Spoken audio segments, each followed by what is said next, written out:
कमरा धुंधला है।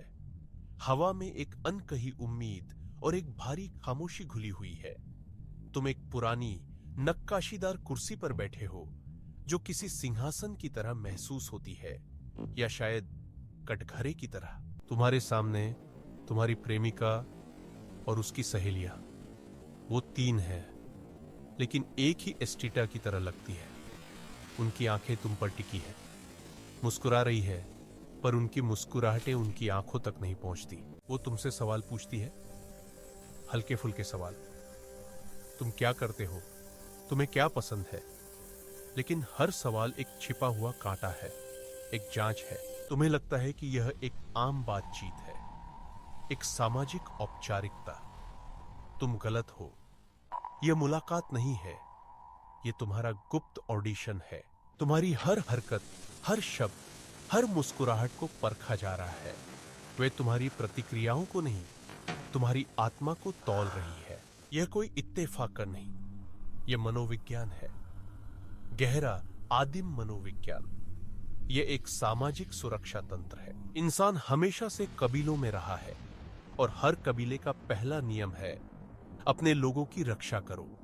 उसकी सहेलियां उसका कबीला है, और तुम एक बाहरी व्यक्ति हो, एक अज्ञात खतरा।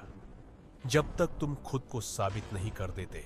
उनकी पहली जिम्मेदारी तुम्हारी प्रेमिका के प्रति है, तुम्हारे प्रति नहीं। वे यह सुनिश्चित कर रही हैं कि तुम उसके लायक हो, कि तुम उसे चोट नहीं पहुंचाओगे। वे तुम्हारे चरित्र में दरारें खोज रही हैं, तुम्हारी असुरक्षा, तुम्हारा अहंकार, कोई भी छोटी सी खामी जिसे वो बड़ा करके देख सके।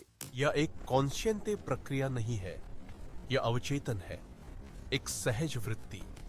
वे शिकारी हैं, और तुम्हारी घबराहट उनके लिए खून की गंध की तरह है। तुम जितना ज्यादा प्रभावित करने की कोशिश करोगे, उतना ही ज्यादा फिसलोगे।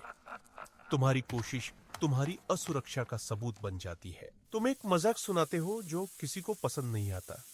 कमरे में एक अजीब सी खामोशी छा जाती है। तुमने अभी अभी एक अंक खो दिया है। तुम अपनी प्रेमिका की तरफ देखते हो मदद के लिए, लेकिन वो भी उनकी तरफ है। इस पल में वो कबीले का हिस्सा है, तुम्हारी नहीं। यह ऑडिशन सिर्फ तुम्हारे बारे में नहीं है, यह उसके चुनाव के बारे में भी है। उन्होंने उसे चुना, और अब वे उसके चुनाव को परख रही है। तुम्हारा फेल होना उसकी पसंद का फेल होना है। सोचो रोहन के बारे में। वो प्रिया से बहुत प्यार करता था।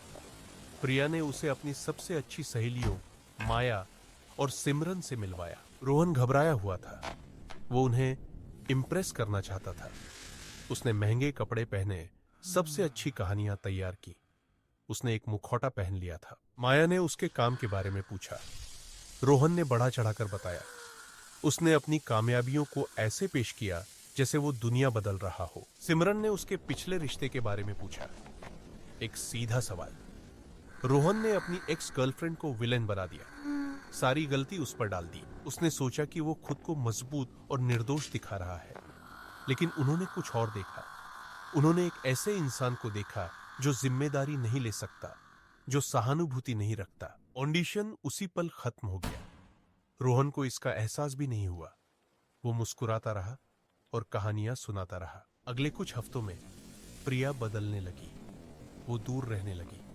उसके मैसेज छोटे हो गए। सब ठीक है, वो कहती रही, लेकिन उसकी आंखों में एक नई दूरी थी। माया और सिमरन ने कुछ कहा नहीं था। उन्हें कहने की जरूरत नहीं थी। उनकी खामोशी, उनकी एक नजर ही काफी थी। उन्होंने शक का बीज बो दिया था। प्रिया ने अपने कबीले पर भरोसा किया। उसने अपनी सहज वृत्ति पर नहीं, अपनी सहेलियों की वृत्ति पर भरोसा किया।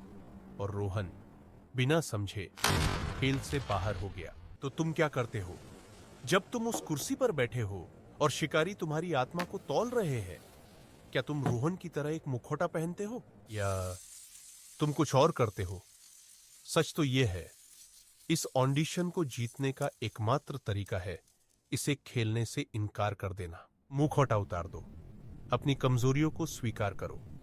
जब वे तुम्हारे पिछले रिश्ते के बारे में पूछे तो सच बोलो, यह मुश्किल था, मैंने गलतियां की, मैंने सीखा। जब वे तुम्हारी महत्वाकांक्षाओं के बारे में पूछे तो ईमानदार रहो। मैं कोशिश कर रहा हूं। कभी कभी मुझे डर लगता है कि मैं काफी नहीं हूं। यह कमजोरी नहीं है, यह ताकत है, यह प्रामाणिकता है, और प्रामाणिकता को झुठलाया नहीं जा सकता। शिकारी झूठेपन की गंध पहचानते हैं, सच्चाई की नहीं। तुम्हारी प्रेमिका की सहेलियां शायद तुम्हें तुरंत पसंद न करें, और ये ठीक है। उनका काम तुम्हें पसंद करना नहीं है, उनका काम तुम्हें समझना है। और तुम्हारी प्रेमिका, असली ऑडिशन उसका है। क्या वो एक ऐसे साथी को चुनेगी जिसे उसका कबीला तुरंत मंजूरी दे दे, या वो एक ऐसे इंसान के साथ खड़ी रहेगी जो सच्चा और ईमानदार है, भले ही वो थोड़ा अधूरा क्यों ना हो। अगर वो तुम्हारी प्रामाणिकता पर अपने दोस्तों की राय को चुनती है तो वो तुम्हारे लायक थी ही नहीं। तुमने एक रिश्ता नहीं खोया, तुमने एक भविष्य की आपदा से खुद को बचाया है। तो अगली बार जब तुम उस कमरे में हो और आंखें तुम पर हो, तो याद रखना, यह तुम्हारा इम्तिहान नहीं है, यह उनके और तुम्हारे रिश्ते का इम्तिहान है।